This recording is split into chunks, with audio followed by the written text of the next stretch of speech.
Hello hello YouTube! Alors tu te demandes si le design humain c'est vraiment très intéressant, si le design humain c'est fait pour toi, si vraiment tu as un intérêt à faire une lecture individuelle en design humain, voire même une lecture relationnelle pour ton lien mère-enfant en design humain. Je suis là pour répondre à toutes tes questions.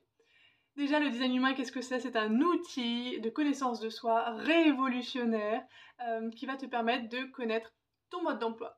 Et oui, ton mode d'emploi, c'est-à-dire comment tu fonctionnes énergétiquement parlant, comment ton énergie vitale, elle circule en toi et comment en prendre soin.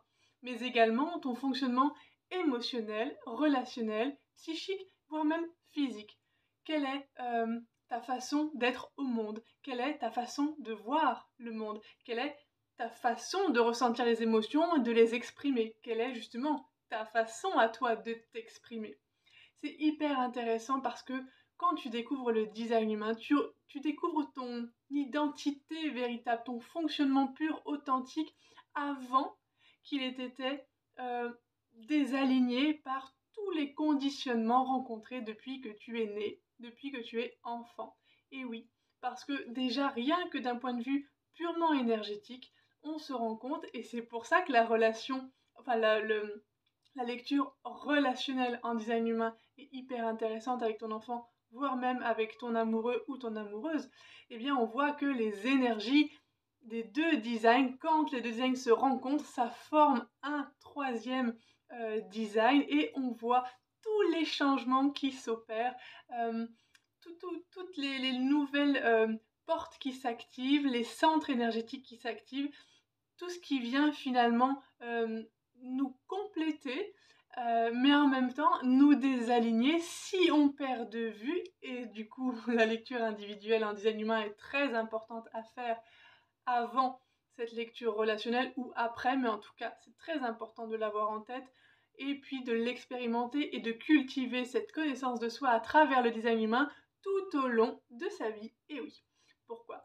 Parce que le but du jeu, ce n'est pas forcément de se réaligner à la perfection, pas du tout. Moi, il n'y a aucune obligation, aucune injonction quand je t'accompagne. Simplement, moi, je te donne juste les clés de toi, qui tu es, toi, profondément. Pourquoi? Parce qu'on est toutes et tous à la recherche de ça, à cet amour de soi authentique, profond et surtout inconditionnel. Et plus on va être dans cette acceptation de soi, dans cette connaissance intime de soi, plus on va aussi l'être pour son enfant et lui proposer un environnement, une éducation qui soit respectueuse, harmonieuse et alignée aussi le plus possible. On cherche pas la perfection, je viens de te le dire, c'est pas du tout ça le but, mais c'est d'être à l'écoute de la singularité, de l'unicité, des besoins, des limites, et de tout ce qui est nécessaire pour notre enfant, mais aussi pour nous, à notre bien-être, à notre épanouissement personnel et mutuel. Voilà, donc le design humain, c'est une merveilleuse combinaison entre l'astrologie, la kabbale, le hiking, la science des chakras, la physique quantique et la génétique. C'est vraiment quelque chose de très pragmatique parce que tu vas voir que quand je vais décrypter, analyser ton design humain, je vais te parler de toi, mais le toi véritable que toi-même tu as peut-être oublié. Mais quand je vais t'en parler, je ne vais rien t'apprendre, mais par contre je vais réanimer cet amour-là, cette authenticité, cet alignement intérieur et cette joie finalement de te redécouvrir et de te dire mais oui, je suis vraiment comme ça, merci. Et tu vas te sentir reconnu, accepté, aimé, valorisé dans ta nature profonde et véritable. Chose qu'on a beaucoup de mal à ressentir, et donc là, je fais le lien avec les blessures émotionnelles. Quand on sort, quand on revient à ce qu'on a vécu, à l'éducation qu'on a vécue, qu'on a, entre guillemets, subi, mais en même temps, c'est nécessaire d'avoir un cadre éducatif, parental. C'est aussi par l'environnement dans lequel on grandit qu'on peut, quand ça nous va pas, nous défaire et se rencontrer nous-mêmes en tant qu'individu, en tant que personne singulière et unique. S'il n'y a pas de cadre, s'il n'y a rien autour de nous, entre guillemets, c'est là aussi où on se perd profondément. Alors que quand il y a bah oui, des conditionnements, ce n'est pas grave en soi, c'est très constructif et ça nous permet aussi de nous élever, mais pour cela, il faut être dans une responsabilisation, c'est-à-dire faut sortir de la posture de la victime, et ça je t'en parle aussi régulièrement, parce que moi-même j'ai été pendant de longues années dans cette posture-là, criant haut et fort que je n'étais pas, mais plus on crie haut et fort, bah, finalement, plus c'est parce que c'est quelque chose qui est vivant en soi, mais simplement de le savoir. Et de le savoir pour toi, pour ton histoire, pour l'enfant que tu as été.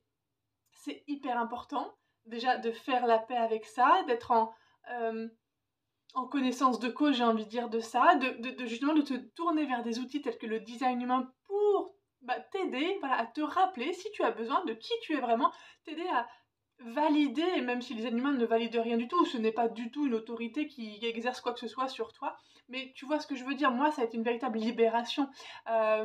C'était ah mais oui voilà, en gros oui merci de le reconnaître, mais en fait l'outil il parle pas, il est factuel, c'est voilà, ta date de naissance, ton lieu, ton heure, pop pop pop pop pop, les planètes étaient alignées comme ça, comme ça, comme ça, le mélange comme je te l'ai dit du viking, la cabale, la science des chakras, la physique quantique, la génétique, et bim bam boum.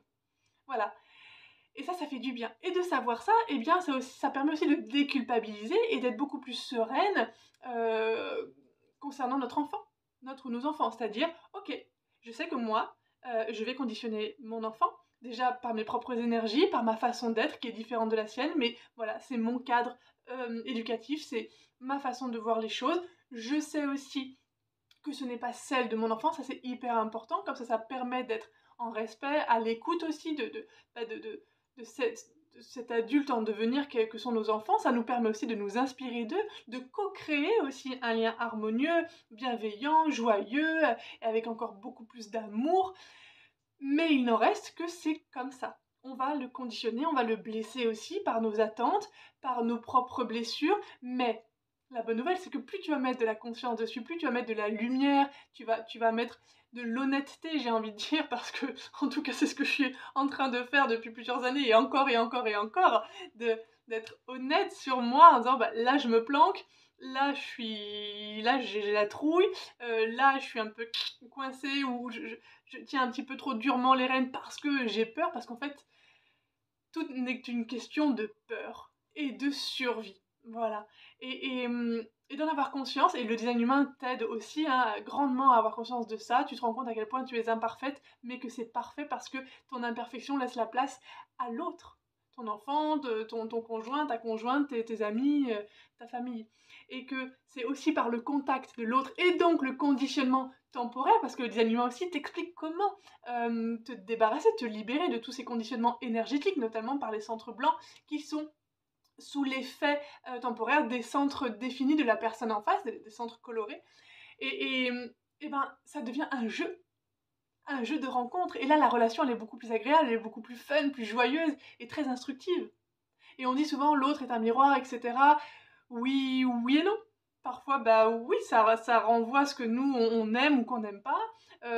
Mais il y a aussi un autre principe divin, c'est qu'il n'y a pas d'autre, c'est-à-dire que voilà, tu ne vois en l'autre que ce qu'il y a finalement en toi. Donc oui, c'est un peu la même chose, le miroir, mais au-delà de toutes ces idées de projection, il y a clairement et concrètement parlant, et ça le design humain te le montre, une fusion énergétique qui s'opère et donc des conditionnements. Mais ce n'est pas grave. Moi, n'ayant pas cet outil, cette connaissance du design humain, je l'ai que depuis 3 ans et demi, j'étais en guerre contre ça.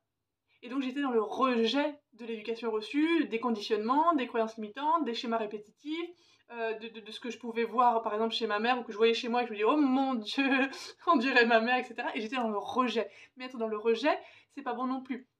D'ailleurs, j'ai fait une vidéo c'était il y a quelques jours sur arrête de te fuir. Mais on se fuit aussi parce qu'on a l'impression de ressembler à notre mère, à notre père, à notre sœur, à notre oncle, que sais-je, mais à des personnes qui nous ont éventuellement blessés par leur façon d'être et le pouvoir qu'elles exerçaient à l'époque sur nous.